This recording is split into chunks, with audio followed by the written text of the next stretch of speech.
আপনি কি প্রতিদিন গান শোনেন, কিন্তু কখনো ভেবেছেন এটা হালাল না হারাম? আজকের ভিডিওতে আমরা জানব ইসলামে গান শোনা আসল হুকুম কি, কোরআন ও হাদিস কি বলে।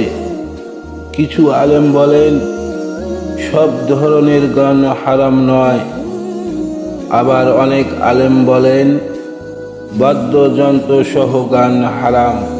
কারণ হাদিসে এসেছে কিছু মানুষ গান বাজনাকে হালাল মনে করেন।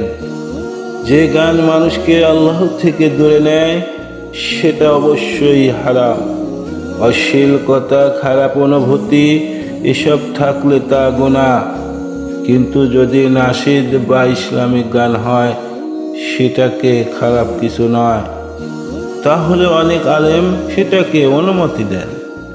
একবার ভাবুন, আপনি গান শুনছেন আর সেই সময় আপনার আমলনামায় লেখা হচ্ছে এই গান কি আপনাকে জান্নাতের দিকে নিচ্ছে নাকি জাহান্নামের দিকে। সিদ্ধান্ত আপনার। যা আপনাকে আল্লাহর কাছাকাছি নেয় সেটাই বেছে নিন।